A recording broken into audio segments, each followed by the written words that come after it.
안녕하세요. 이코노미스트 홍춘욱입니다. 이번 시간에는 지난번 소개했던 책 아빠와 딸의 주식 투자 레슨에 대해서 조금 설명드리려고 하는데요. 이거 왜 이 책을 설명하냐면요, 간단합니다. 이 책이 일단 힐링을 좀 시켜주죠. 그 기업 변호사로 일하고 있는 딸, 엄친 딸이죠. 굉장히 공부 잘하는 딸인데, 근데 이 딸이 이혼한 아빠와 떨어져 사는 과정에서 독립식 강한 딸로 자라난 건 좋지만, 이 로스쿨 나오고 이러면 학비가 어마어마하잖아요. 빚도 많이 졌고, 또 그 집도 구하고 뭐 이러는 과정에서 열심히 일을 하고 있음에도 불구하고 재정적 독립이랄까 자립을 이뤄내지 못하는 그 어려움을 겪다가 결국 투자의 고수인 아빠에게 도움을 요청하며 부녀 관계도 회복해가는, 또 중간중간에 연애 사건도 나오는, 그래서 책을 읽다 보면 빙긋이 웃으면서 볼 수 있는 좋은 책이라서 이 시국에 한번 볼만 하고요.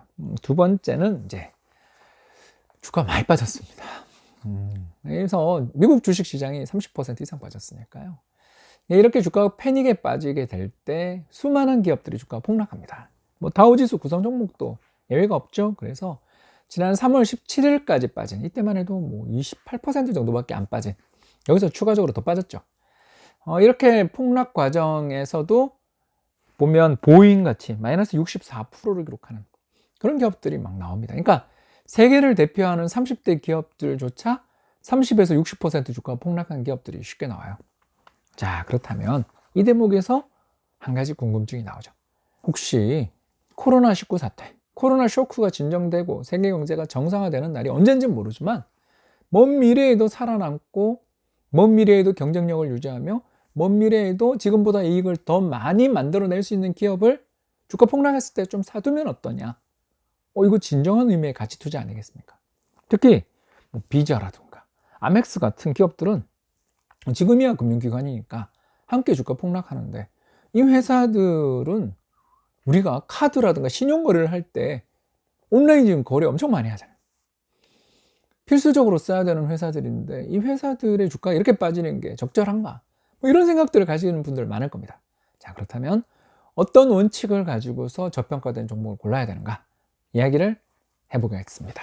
패닉이 발생하게 될 때 가장 주목해야 될 기업들은 바로 해자, 모트를 가지고 있는 기업들이다 라고 말씀을 드릴 수가 있겠습니다.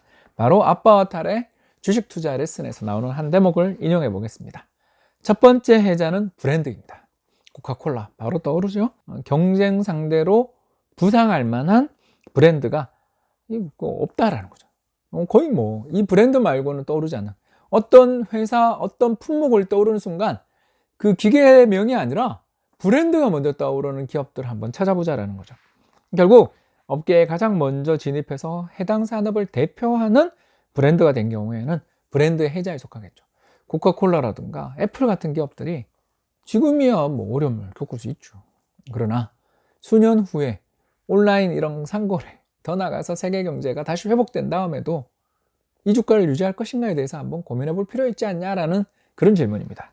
두 번째 해자, 적이 쳐들어오지 못하게 연못으로 갈라놓은, 안전하게 보호해주는 이 해자의 두 번째는 교체 비용입니다. 즉, 고객이 경쟁 제품이나 서비스로 갈아타기 매우 어렵거나 비용이 많이 들고 과정이 번거로운 그런 경우를 이 교체 비용 해자라고 부른다는 거죠. 가장 대표적인 게 마이크로소프트의 소프트웨어입니다. 저도 이 회사 별로 안 좋아해요. 비싸요. 그러나 우리 컴퓨터 쓰시는 분들 입장에서 마이크로소프트의 여러 가지 소프트웨어를 안 쓰고 일을 해나가기가 정말 어렵지 않습니까? 그런 의미에서 이와 같은 교체 비용 문제로 인해서 강력한 해자를 가지고 있는 기업들은 한번 주목해 볼 필요가 있지 않을까 생각됩니다. 세 번째 해자는 무엇일까요? 바로 비밀, 시크릿입니다. 즉, 기업이 가지고 있는 어떤 비결, 남이 포착하기 어렵게 보호되어 있는 기밀, 뭐 이런 거죠. 대표적인 게 영업 전략이라든가, 저는 도요타가 딱 떠오르더라고요. 간판이나 저스트 인 타임 같은 다른 기업과 비교할 수 없을 만큼 탁월한 생산성을 유지시켜주는 이 기업 내부의 문화, 이런 것들은 모방하기 굉장히 어려운 비밀입니다.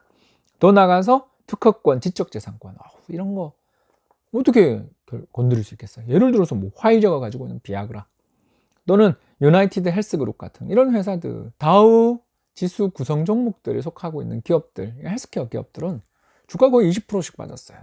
근데 이 회사들이 지금처럼 전염병 파급으로 인해서 건강에 관한 관심들이 앞으로 계속 높아지는 상황에서도 주가가 이렇게 계속 빠질 것인가에 대해서 한번 고민해보자, 이런 말씀을 좀 드리고 싶어요. 이제 마지막 해자가 궁금한데 바로 가격입니다. 우리 지나가다가 대폭 할인, 세일 뭐 이런 문구를 보면 눈이 번쩍 띄잖아요.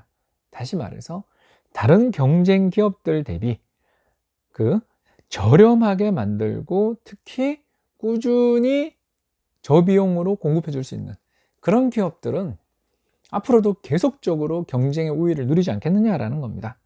바로 저는 딱 떠오르는 게 아마존하고 코스트코가 떠오르더라고요.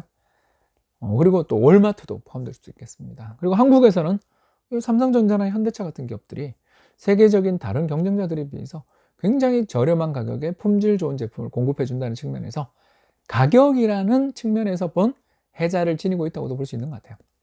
물론 오늘 제가 거론했던 종목들은 제가 앞으로 더 공부 열심히 해야 될 종목의 우선 리스트다 정도 봐주시고요. 절대 추천 아닙니다. 제가 역시 이번 폭락장에서 자산 배분했고 달러 자산 많이 보유하고 있음에도 불구하고 개별 종목에서는 손실 컸습니다. 이코노미스트로서 일은 많이 해왔지만 종목 고르는 눈에 있어서는 여러분이나 저나 큰 차이 없다 생각하시고 제가 거론했던 종목군들은 그냥 공부해 볼 만한 참고 대상, 스크리닝 대상이다 정도로 생각해 주시고 들어주셨으면 좋겠습니다. 지금까지 시청해 주셔서 대단히 감사합니다.